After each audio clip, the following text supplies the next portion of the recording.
Vamos entonces a nuestra carta a los Colosenses, a Colosenses capítulo 2 y versículo 9.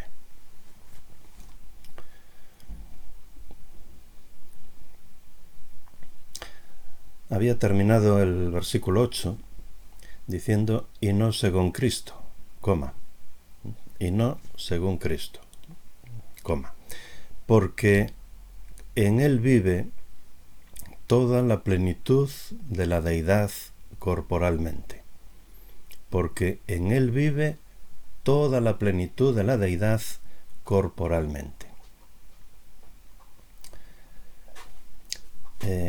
Este es el versículo de toda la Biblia que mejor define la naturaleza de Jesucristo. Pues este es el que vamos a ver hoy. Y en un sentido hay que darle gracias a los herejes, a aquellos falsos maestros de Colosas, a los herejes del primer siglo, porque para rebatirlos los apóstoles se vieron obligados a redactar textos preciosos como es este. Pablo en esta carta ya ha dedicado largos párrafos a la persona y a la obra de Jesús. Por ejemplo, en el capítulo 1, los versículos 13 al 22, o en el capítulo 2, los versículos 2 y 3. Pero en este versículo 9 profundiza en la esencia de su naturaleza. Y dice, en Él vive toda la plenitud de la deidad corporalmente. Los apóstoles y todos los judíos en general tuvieron que hacer un enorme esfuerzo para reciclarse y cambiar la mentalidad hasta entender y aceptar el dilema de la humanidad y de la divinidad de Cristo. Porque eran judíos. Porque para los judíos la idea de que Dios pudiera manifestarse en carne humana y hacer morada entre nosotros sonaba a una blasfemia escandalosa. Creer en Yahvé o en Jehová, en el Dios del Antiguo Testamento, creer que pudiera tomar una forma humana era para los judíos inconcebible. Como mucho, el Dios invisible se había manifestado visiblemente por medio de la Shekinah, o aquella nube de gloria que se aparecía sobre el tabernáculo, o se había aparecido a través de aquella zarza ardiendo a Moisés, pero nunca se había visto a Dios en el Antiguo Testamento, ni ellos lo concebían, que Dios pudiera tomar forma de hombre añadiendo a su naturaleza divina una naturaleza humana. Parecía una herejía totalmente contraria a la enseñanza de Dios en todo el Antiguo Testamento. Era completamente inconcebible para los judíos que Dios pudiera hacerse hombre. Era completamente contrario a la enseñanza de todo el Antiguo Testamento. El Antiguo Testamento enseñaba que Dios era uno, que era invisible y que no permitía hacer imagen de él. Eso es lo que enseñaba el Antiguo Testamento. Así pues, las afirmaciones de Jesús acerca de su divinidad fueron consideradas por los judíos como una blasfemia, como graves injurias contra Dios, y llegaron a provocar hasta intentos de asesinarlo por parte de ellos. Por ejemplo, en Juan 10, los judíos trataron de asesinar al Señor Jesús, y esto en varias ocasiones. Y también entre los propios discípulos causaba una gran perplejidad todo esto, porque no entendían bien. Aún después de la resurrección, cuando se hizo patente, se hizo evidente, quedó demostrado que Jesús era verdaderamente quien había pretendido ser, los apóstoles tuvieron que esforzarse para expresar correctamente y con precisión quién era Jesús. Por un lado, sabían por el Antiguo Testamento que Dios era uno e invisible, pero por otro sabían por experiencia personal que Jesucristo también era Dios y que claramente era hombre y visible, porque lo habían visto. ¿Cómo reconciliar estas verdades entonces? Si Dios era uno, ¿cómo es que ahora son tres? El Padre, el Hijo y el Espíritu Santo. Si Dios es invisible, ¿cómo es que ahora lo vemos en Cristo?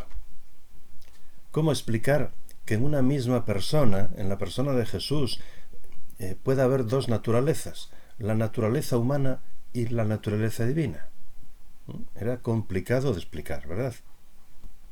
Pues en este versículo tenemos la respuesta de Pablo a todo esto. Dice, porque en él vive toda la plenitud de la deidad corporalmente. Porque en él vive toda la plenitud de la deidad corporalmente. Así que no fue fácil para los discípulos, que eran todos de origen judío, los apóstoles eran todos de origen judío, aceptar la deidad de Jesús. No fue fácil. Pero es que además Pablo, en esta carta a los colosenses, está escribiendo a la iglesia de Colosas, que estaba situada en Asia Menor, hacia el occidente de lo que hoy es Turquía, que estaba compuesta, la iglesia es verdad, por judíos y gentiles, pero que vivían lejos de Palestina y vivían en un entorno culturalmente griego, no judío, sino griego. La cultura en la que vivían allí en Colosas era la cultura griega. Y ya dijimos en otras ocasiones que en la cultura griega el platonismo tenía mucho peso. En concreto estoy pensando en el dualismo platónico, que decía que lo espiritual era bueno, pero lo material era malo, que la mente era buena, pero que el cuerpo físico era malo. Y eso lo creían todos en la cultura griega. Por tanto, no solo para los judíos, sino también para los gentiles, era inconcebible que Dios se encarnara en un cuerpo humano. ¿Cómo el Dios Santo iba a adquirir un cuerpo materialmente malo? No podía ser. Estos conceptos paganos de la cultura del momento se infiltraron en la iglesia cristiana y causaron una gran confusión de mente para los creyentes. Esto era lo que les estaba pasando a los creyentes en Colosas, cuando llegaron aquellos falsos maestros. Falsos maestros, herejías y sectas ha habido siempre a lo largo de toda la historia de la Iglesia y habrá siempre. Tenemos que contar con ello, hermanos, y estar alertas, porque estamos rodeados de sectas, de falsos maestros, de herejías, y tenemos que saber discernirlas. ¿Cómo? Conociendo la verdad. Conociendo la verdad, sabremos distinguir lo que es falso. Ya muy al principio del cristianismo, en el siglo I, mientras se escribía el Nuevo Testamento, precisamente, surgieron herejías y sectas. Por eso Pablo escribió esta carta. De hecho, no solo la carta a los Colosenses, sino otras cartas del Nuevo Testamento fueron escritas para rebatir esas ideas erróneas.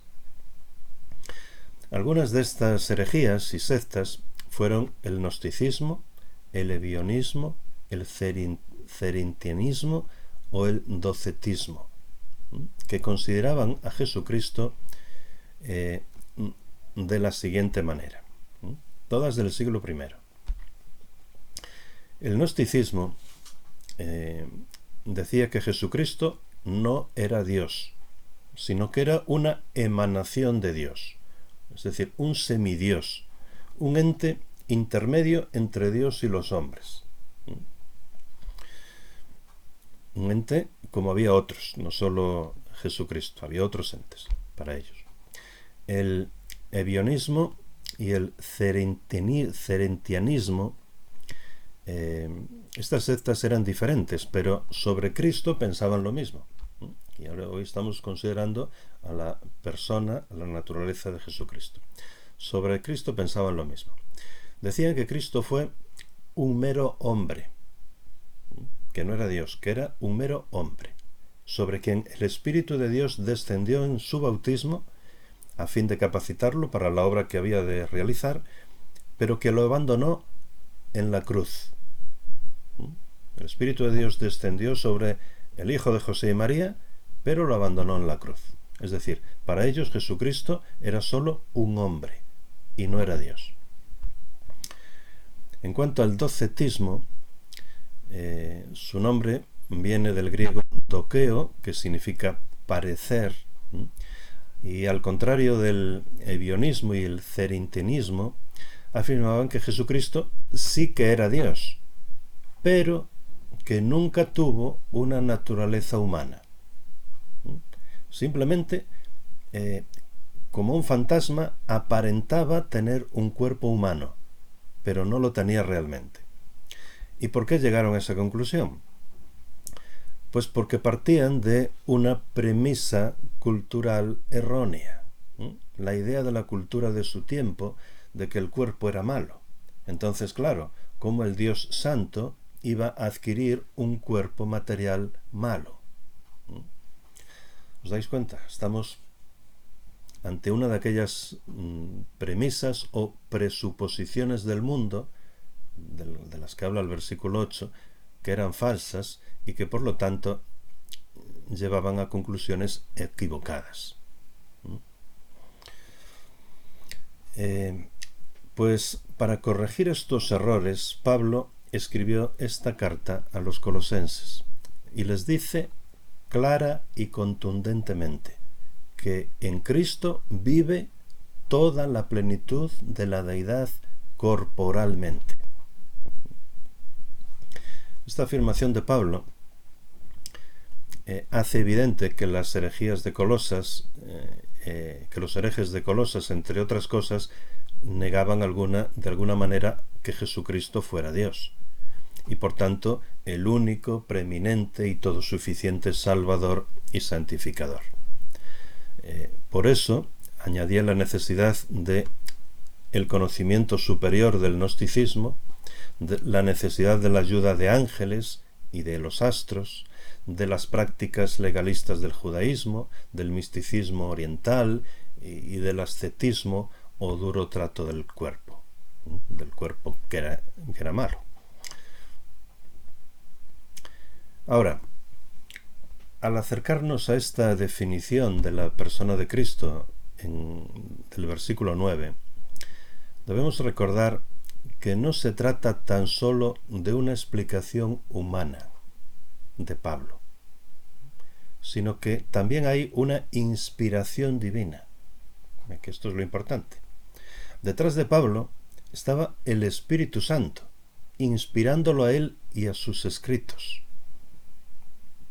Por tanto, no solo estamos ante una mera invención teológica, fruto del esfuerzo intelectual humano, sino ante un texto inspirado por el propio Espíritu Santo, palabra por palabra y letra por letra, que es lo que le da valor a la palabra de Dios, a la Biblia. Recordemos que la Biblia, nuestra Biblia, es un libro divino-humano. Un libro divino-humano. Es divino porque Dios lo inspiró completamente y es humano porque en su redacción Dios respetó la personalidad y el estilo literario de cada autor. Y por tanto, porque fue así, se puede y se debe estudiar utilizando los mismos principios hermenéuticos, los mismos métodos de estudio que utilizamos para estudiar cualquier otro libro.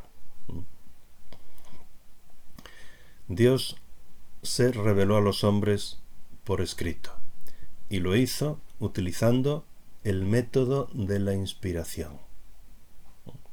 Dios inspiró los escritos e inspiró a los escritores. En cuanto a los escritos, pues baste citar 2 de Timoteo 3, 15 al 17, donde Pablo le dice a Timoteo, desde niñito, conoces las Sagradas Escrituras, las cuales pueden hacerte sabio para la salvación por la fe que es en Cristo Jesús. Y añade, toda escritura es inspirada por Dios y es útil para la enseñanza, para la refutación del error, para la corrección, para la instrucción en justicia, a fin de que el hombre de Dios esté capacitado completamente, equipado para toda buena obra. Ahí tenemos la inspiración de los escritos. Toda escritura es inspirada por Dios. Y en cuanto a los escritores o autores, como Pablo, dice en 2 de Pedro 1, 19 al 21, tenemos también la palabra profética más segura, a la cual hacéis bien en estar atentos como una antorcha que alumbra en lugar oscuro hasta que el día esclarezca y el lucero de la mañana salga en vuestros corazones. Sabiendo esto primero, que ninguna profecía de la Escritura produce una explicación propia, porque la profecía nunca fue traída por voluntad humana, sino que los hombres hablaron de parte de Dios impulsados o inspirados por el Espíritu Santo. Aquí está la inspiración de los autores. Dios inspiró a los autores que escribieron la Biblia e inspiró sus escritos, palabra por palabra y letra por letra, pero respetando su personalidad y el estilo literario de cada uno. Recordemos aquí una definición de inspiración que combina ambos aspectos. Podemos decir que Dios inspiró la Biblia verbal, plenaria, inerrante e ilimitadamente.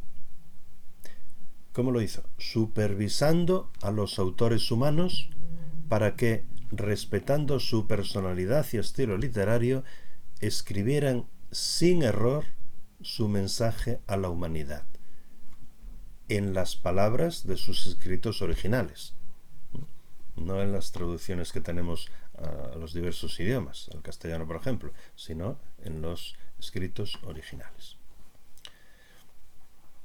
Y puesto ya, podemos describir también cómo se reveló a los hombres. El Padre se reveló en el Hijo, su única, exhaustiva e inerrante palabra viva, la cual se refractó como un arco iris en las múltiples palabras escritas que tenemos hoy en la Biblia. Queremos saber entonces quién es Jesucristo. Pues aquí va la respuesta no solo de Pablo, sino también del Espíritu Santo. Por eso cada palabra y cada letra cuenta. Vamos a ver en primer lugar, a la hora de enfrentarnos al versículo 9, cómo traducen este versículo algunas de las versiones de la Biblia. Porque lo inspirado es el original, no la traducción. Entonces conviene a veces ver cómo traducen diversas versiones para llegar a una idea más certera del original. La Biblia textual, que es la que estamos siguiendo, que tenemos como base, traduce el versículo 9 de la siguiente manera: porque en él vive corporalmente toda la plenitud de la naturaleza divina. Bueno, en la Biblia textual, como su nombre indica, trata en general de adaptarse al texto original. Pero a veces, pues, claro, literalmente no se puede traducir algunas partes porque entonces serían muy confusas.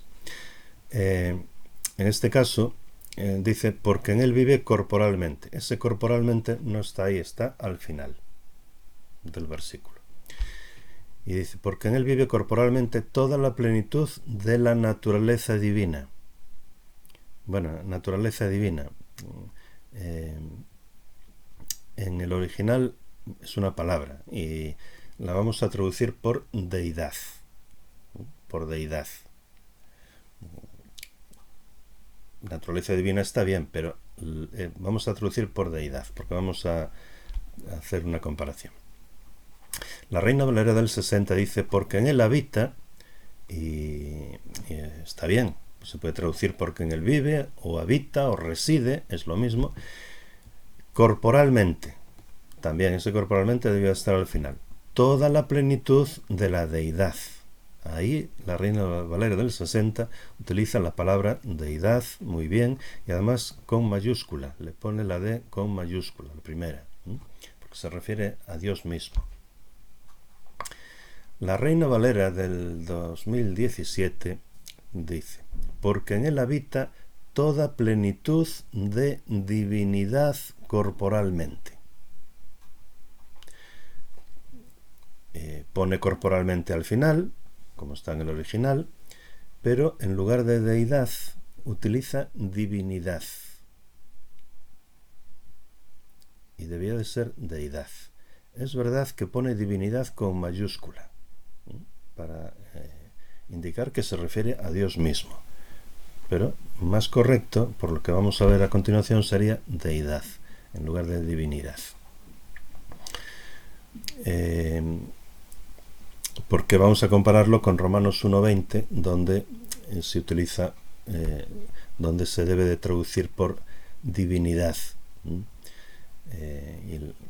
Aquí la Reina Valera del 2017 pone en Romanos 1:20 divinidad con minúscula, para indicar que no se refiere a Dios mismo, y en Colosenses 2:9 divinidad con mayúscula. Bueno, está bien, pero si hubiera utilizado deidad en uno y divinidad en otro, quizás hubiera estado mejor. La Biblia de las Américas traduce, porque toda la plenitud de la deidad, bien, reside corporalmente en él. Bien, utiliza deidad y utiliza corporalmente, pues prácticamente al final. La Nueva Versión Internacional pone toda la plenitud de la divinidad, y lo pone con minúscula, habita en forma corporal en Cristo. Aquí estaría divinidad mal. Y no pone corporal al final como está en el original. La traducción en lenguaje actual dice, Cristo es completamente igual a Dios. Y ya está. Cristo es completamente igual a Dios. ¿Está bien o no? Aquí no traduce lo que dice el texto original literalmente, sino que traduce lo que quiere decir el texto. Es decir, lo está interpretando. En esta ocasión lo hace bien, pero podría hacerlo mal, dependiendo de la orientación teológica. Porque no es lo mismo que lo traduzca un católico, que lo traduzca un liberal, que lo traduzca un neortodoxo, o que lo traduzca un evangélico conservador. Por eso nosotros preferimos que el traductor traduzca literalmente y ya los teólogos, los comentaristas y nosotros lo interpretaremos y explicaremos. La Nueva Traducción Viviente dice, pues en Cristo habita toda la plenitud de Dios en un cuerpo humano. Bien. Dios habla hoy porque la plenitud de Dios se encuentra visiblemente en Cristo. No utiliza corporalmente, que quizás debía de utilizar corporalmente. Pero bueno, toda la plenitud de Dios, no dice deidad, pero dice de Dios, está bien. Y el texto original en griego, Nestlé Alan, que es el que sigue todo el mundo para luego traducir a los diversos idiomas, al castellano, todas las traducciones anteriores que leímos se basan en el texto griego Nestlé Alan. Y este texto dice literalmente, porque en él habita, o vive, o reside, es lo mismo, toda la plenitud de la deidad, corporalmente.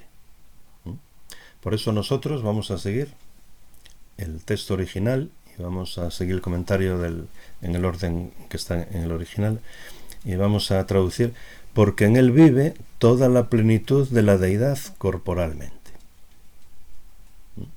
Bueno, acerquémonos pues a este versículo siguiendo el orden como está en el texto griego. Porque en él vive toda la plenitud de la deidad corporalmente. Comienza el versículo con una conjunción causal. Porque. Una conjunción causal. Porque. Que expresa la causa de lo dicho anteriormente. Se refiere a lo dicho anteriormente. Pablo hace esta afirmación en el versículo 9 como parte de la advertencia en contra de los falsos maestros. No se trata de una idea introducida arbitrariamente, porque se le ocurrió a Pablo, sino que se trata de un argumento que explica la exhortación del versículo anterior, del versículo 8. El versículo 8 decía: mirad que no haya quien os esclavice. ¿Cómo? Por medio de filosofías y huecas sutilezas, según la tradición de los hombres, conforme a las presuposiciones del mundo, y no según Cristo. ¿Y por qué no según Cristo? Y ahora explica en el versículo 9: porque en él vive toda la plenitud de la deidad corporalmente. El versículo 9, pues, es la explicación de la última frase del versículo 8. Porque en él vive o habita o reside. La idea es la de algo que es permanente, eterno, que no lo abandona. En Cristo vive o habita o reside permanentemente toda la plenitud de la deidad, toda la plenitud de Dios. Y esto también corporalmente desde la encarnación hasta la eternidad. Para ser precisos, este versículo realmente no designa a Cristo formal y explícitamente como Dios. No dice Jesucristo es Dios. No lo dice así. Pero le está atribuyendo a Cristo todo lo que Dios es. Por tanto, sí podemos concluir que Jesucristo es Dios. Es decir, en Cristo vive o habita o reside permanentemente toda la plenitud de la naturaleza divina. Todo lo que es Dios. Por tanto, Él es Dios. No hay nada de la esencia misma de Dios que no esté en Cristo. Porque el Padre, el Hijo y el Espíritu Santo son absolutamente iguales en todo, aunque con funciones distintas. En la Trinidad, ¿cuántas personas hay? Hay 3 personas distintas. Son distintas, pero son 3 personas iguales, con funciones distintas, pero que participan de una sola esencia o sustancia. Continuamos con nuestro versículo. Porque en él vive, y continúa, toda la plenitud. Vive toda la plenitud. Ya hemos visto en Colosenses 1:9 la palabra plenitud, que se refiere a la totalidad de los poderes y de los atributos divinos. Es decir, a todo lo que Dios es. Pues todo lo que Dios es estaba en Cristo, porque Cristo era Dios, es Dios, la segunda persona de la Trinidad. Es cierto que en la encarnación y durante su estancia terrenal, esos atributos divinos quedaron cubiertos como por un velo, pero todos ellos continuaban presentes, aunque ocultos en el hombre Jesús. En los días de su humillación, Él limitó voluntariamente el ejercicio de esos atributos a los confines de su cuerpo y a los confines de su mente humana. Por ejemplo, como Dios era omnipresente, pero como hombre solo podían estar en un lugar a la vez. Como Dios no se cansaba ni tenía necesidad de dormir, pero como hombre se cansaba y dormía. Sin embargo, después de su resurrección, después de su ascensión y después de su sesión a la diestra del Padre, Cristo recobró la gloria y el honor que tenía con el Padre antes de que el mundo existiera, sin limitación alguna en el ejercicio de sus atributos divinos.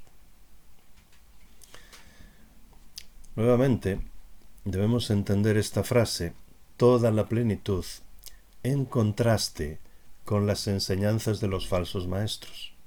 Porque para ellos, acordaos, la palabra plenitud era una de sus favoritas.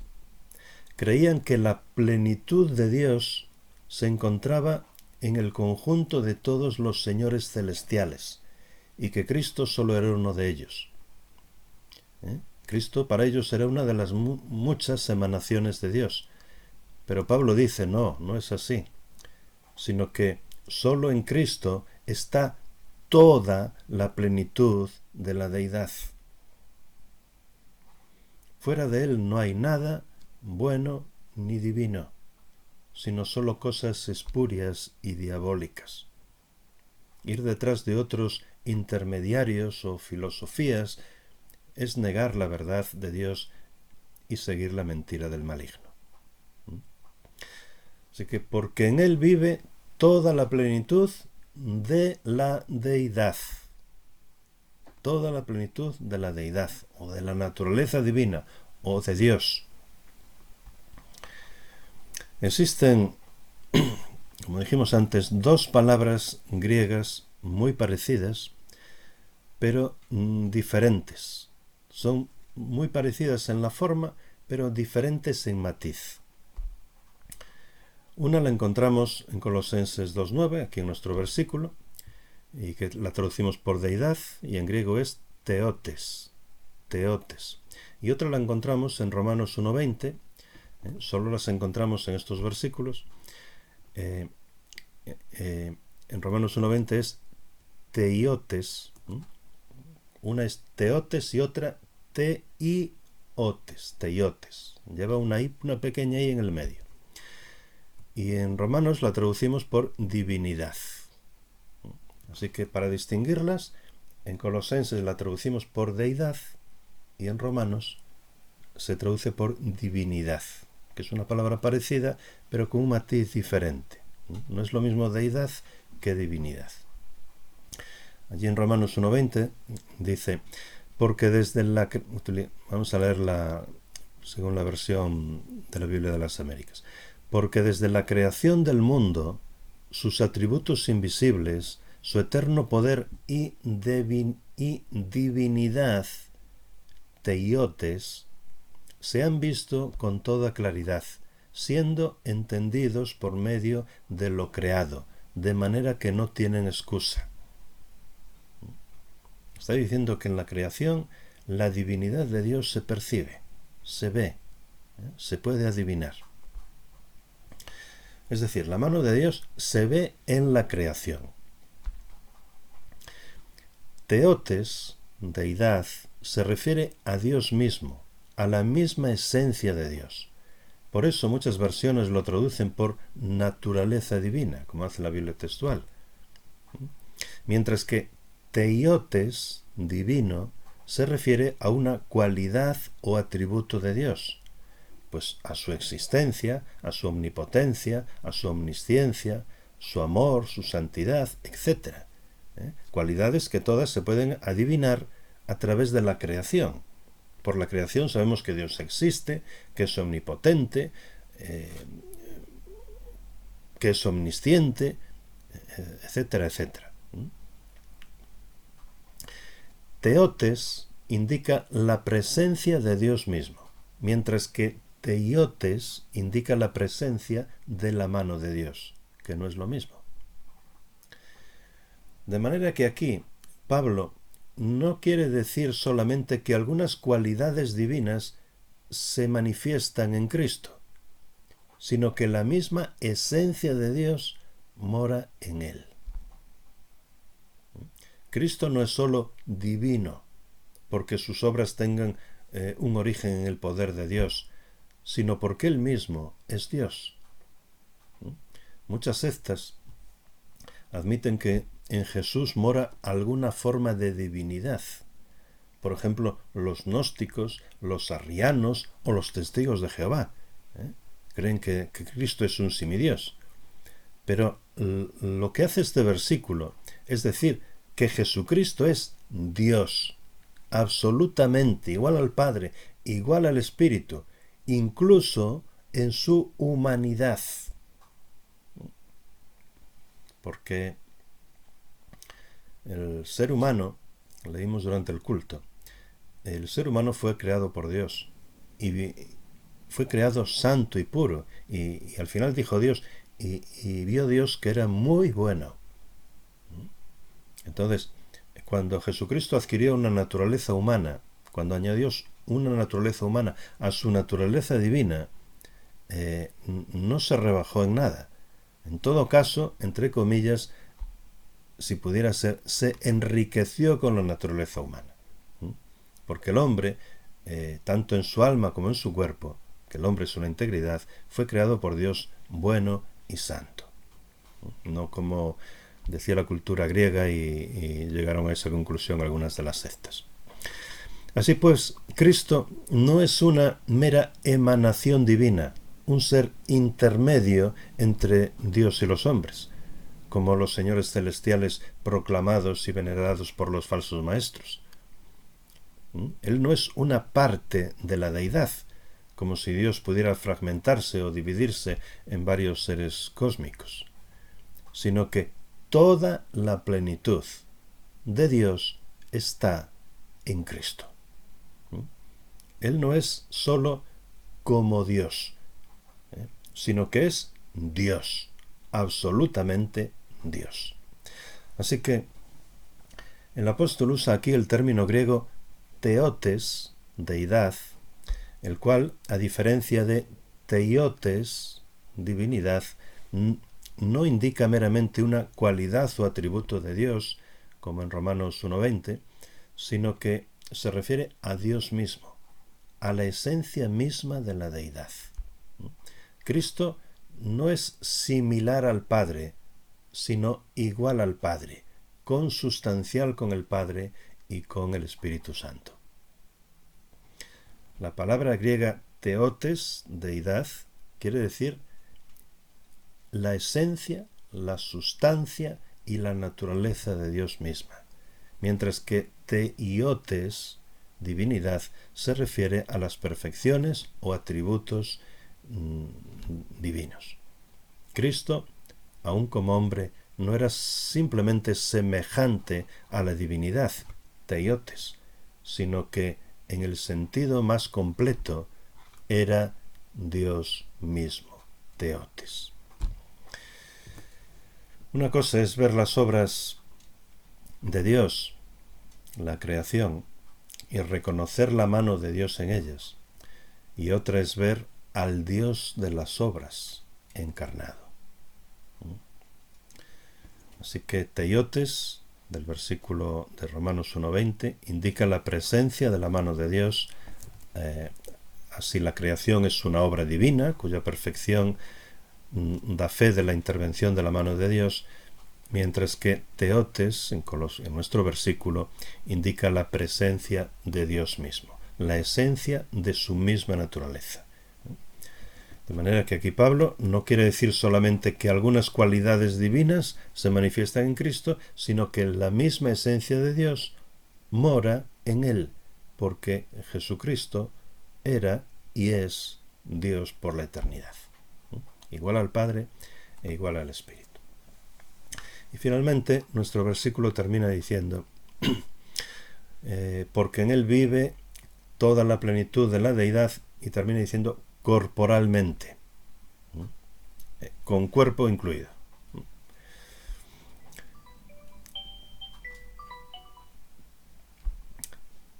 Pablo sigue con su exactitud lingüística.